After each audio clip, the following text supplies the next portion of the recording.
তো ডিজিটাল পর্দা না, আমরা বলছি ফাতিমা রাদিয়াল্লাহু আনহার মতো পর্দা, আয়েশা রাদিয়াল্লাহু আনহার মতো পর্দা, খাদিজা রাদিয়াল্লাহু আনহার মতো পর্দা। আল্লাহ পাক তৌফিক দান করুন। সহজ চারটা কথা আপনাদেরকে বলে দেই, মা বোনদেরকে বলছি। পোশাকটা এমন হবে না, আপনার পোশাকটা এমন হবে না যে পোশাকটা পরেও গায়ের কাঠামো বোঝা যায়। এক নম্বর কথা, ফুল স্টপ। এমন বোরখাও চলবে না যে বোরখা পরলে গায়ের কাঠামো দেখা যায়। এটি প্রজেক্টর আছে ওখানে, হয়তো বা দেখতে পাচ্ছেন, বুঝাচ্ছি।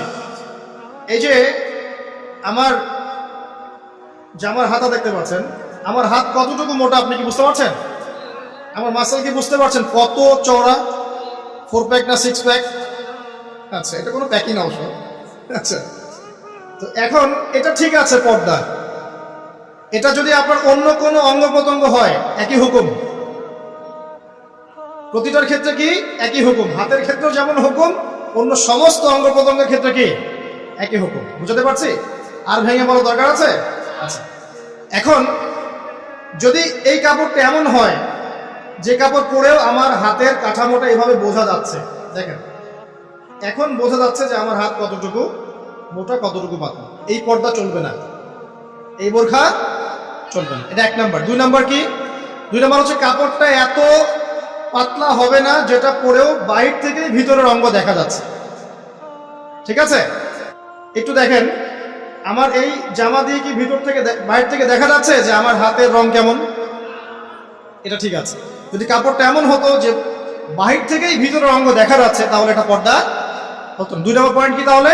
এই কাপড়টা এমন হবে না যে কাপড় পরেও বাহির থেকে ভিতরের অঙ্গ দেখা যায়। 2। আমি চেষ্টা করছি সহজ করে বলার জন্য। 3 নাম্বার হচ্ছে কাপড় এমন হবে না যে কাপড়টা পুরুষদের কাপড়ের সাথে সাদৃশ্য আছে। আপনি টি শার্ট, গেঞ্জি, স্কিন প্যান্ট বা পুরুষরা যে পোশাকগুলো পরে এগুলো পরতে পারবেন না। কথা কি বুঝতে পারছেন? এটা 3 নাম্বার। আর 4 নাম্বার হচ্ছে অমুসলিমদের সংস্কৃতির সাথে, তাদের ধর্মীয় কালচারের সাথে সাদৃশ্য আছে এমন কোনো পোশাক আপনার পরা যাবে না। এটা ছেলে মেয়ে উভয়ের জন্যই বলছি। কয়টা বললাম মূলনীতি ভাই? 4টা। মা বোনকে শিখাতে পারবেন তো ইনশাল্লাহ? কাপড় এমন হবে না যে কাপড় এত টাইট যেটা পরলে শরীরের কাঠামো বোঝা যায়, পর্দা হয় না, চলবে না। যদি বোরখা হয় তবুও চলবে না। 2, এত পাতলা হবে না যে বাহির থেকে ভিতরের অঙ্গ দেখা যায়, চলবে না। 3 নাম্বার, পুরুষদের পোশাকের সাথে সাদৃশ্য আছে এমন পোশাক পরা যাবে না। যদিও বা শেষ জামানায় এই শ্রেণীর মেয়েদের সংখ্যা বাড়বে যারা পুরুষের পোশাক পরে রাস্তায় ঘুরবে। আর 4 নাম্বার হচ্ছে অমুসলিমদের ধর্মীয় কালচারের সাথে সাদৃশ্য আছে এমন কোনো পোশাক পরা যাবে না। 3 নাম্বারটার ক্ষেত্রে একটা কথা বলে দেই যে নবী সাল্লাল্লাহু আলাইহি ওয়াসাল্লাম বলেছেন শেষ জামানায় এক শ্রেণীর মেয়ে বের হবে। শেষ জামানা বলতে আসলে ওই জামানায়, নবীর জামানায় তারা ছিলেন না, তারা পরবর্তীতে কোনো জামানায় আসবেন, যেটা আমরা এখন দেখতে পাচ্ছি। তো এমন এক শ্রেণীর মেয়ের কথা বলা হয়েছে যে যারা কাপড় পরেও নগ্ন থাকবে। কি থাকবে? নগ্ন। আরবিতে বলা হচ্ছে নিসাউন, তারা এমন এক শ্রেণীর মহিলা হবে কাসিয়াতুন, কাপড় পরে থাকবে, আরিয়াতুন, তারপরেও নগ্ন থাকবে। বোঝানোর প্রয়োজন আছে কি? কোনো প্রয়োজন নেই, অ্যাডাল্ট আপনারা সব বোঝেন। মুমিলাতুন মাইলাতুন, অর্থাৎ নিজেরাও অন্যকে আকৃষ্ট করবে, নিজেরাও অন্যকে আকৃষ্ট করবে এবং অন্যের প্রতি আকৃষ্ট হবে। দুটোই হবে, নিজেরাও আকৃষ্ট হবে, অন্যকেও কি করবে? আকৃষ্ট করবে। ওই যে সিডিউস, নিজেরাও সিডিউস হবে, অন্যকেও সিডিউস করবে। এই শব্দটা 1400 বছর আগে নবী সাল্লাল্লাহু আলাইহি ওয়াসাল্লাম হাদিসে বলে গিয়েছেন যে এমন এক শ্রেণীর মেয়ে বের হবে যাদেরকে আমি দেখি নাই, আমার যুগে তারা ছিল না, পরবর্তী কোনো যুগে আসবে। এদের ব্যাপারে নবী সাল্লাল্লাহু আলাইহি ওয়াসাল্লাম বলছেন যে তারা জান্নাতে যাবেও না, জান্নাতের গন্ধও কখনো পাবে না। আল্লাহ পাক কোরআনে বলেছেন একটা সূরায়, যদি আল্লাহ রাব্বুল আলামিন রাতকে স্থবির করে দেন, কেউ কি আছে দিন নিয়ে আসবে? আবার বলেছেন আল্লাহ পাক যদি দিনকে স্থবির করে দেন, স্থির করে দেন, কোন সত্তা কি আছে রাত এনে দিবে? তাহলে আল্লাহ পাক চাইলে একদিনকে 1 বছর করতে পারেন না? একদিনকে 1 মাস করতে পারেন না? একদিনকে 1 সপ্তাহ করতে পারেন কিনা? বাকি দিনগুলো আমাদের মতোই। সাহাবীরা বলছেন ইয়া রাসূলুল্লাহ সাল্লাল্লাহু আলাইহি ওয়াসাল্লাম, নবীর নাম আসলে কি পড়বেন? সাল্লাল্লাহু আলাইহি ওয়াসাল্লাম, তাহলে 10 নাকি পাবেন? 10টা গুনাহ মাফ হবে, আল্লাহ পাক আপনার প্রতি 10 বার রহম করবেন ইনশাআল্লাহ। আর যে ব্যক্তি নবীর নাম শুনে দরুদ পড়ে না, নবী সাল্লাল্লাহু আলাইহি ওয়াসাল্লাম তাকে বদদুয়া করেছেন। কি করেছেন? বদদুয়া করেছেন। একদিন নবীজি সাল্লাল্লাহু আলাইহি ওয়াসাল্লাম মিম্বরের উপর দাঁড়িয়ে আছেন, তৃতীয় সিঁড়িতে গিয়ে তিনি বললেন আমিন। সাহাবীরা বললেন, আপনি কেন আমিন বললেন ইয়া রাসূলুল্লাহ?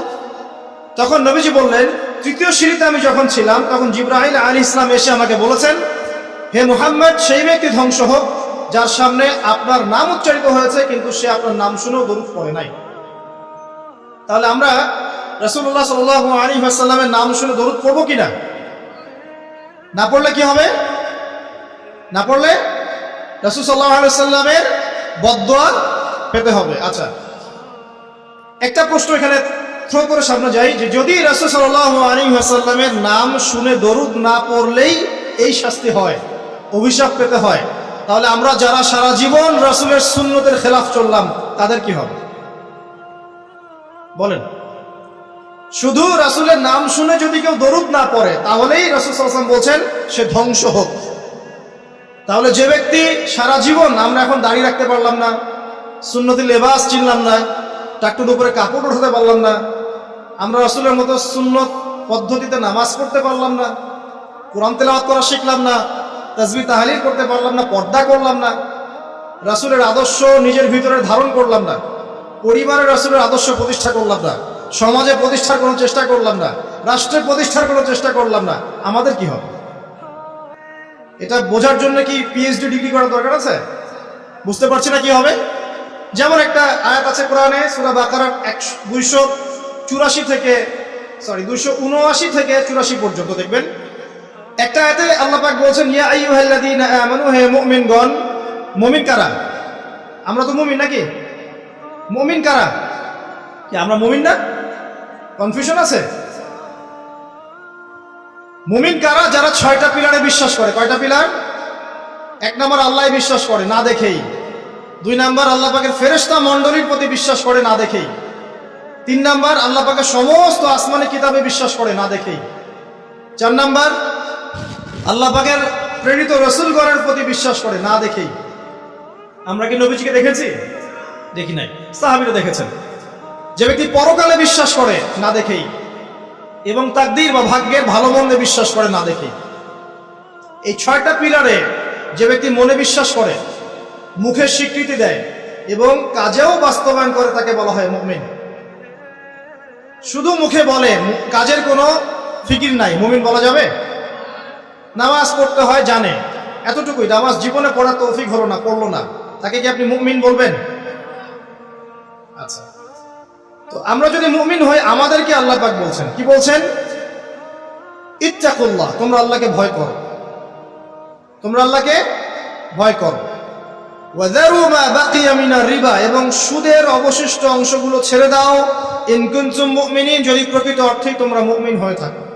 তারপরে আল্লাহ পাক বলছেন, ওয়া ইল্লাম তাফআলু, তোমরা যদি সুদ না ছাড়ো। কি না ছাড়ো? সুদের আরবি হচ্ছে রিবা, যেটা দিয়ে পুরো ওয়ার্ল্ডের ইকোনমিক সিস্টেম এখন দাঁড়িয়ে আছে।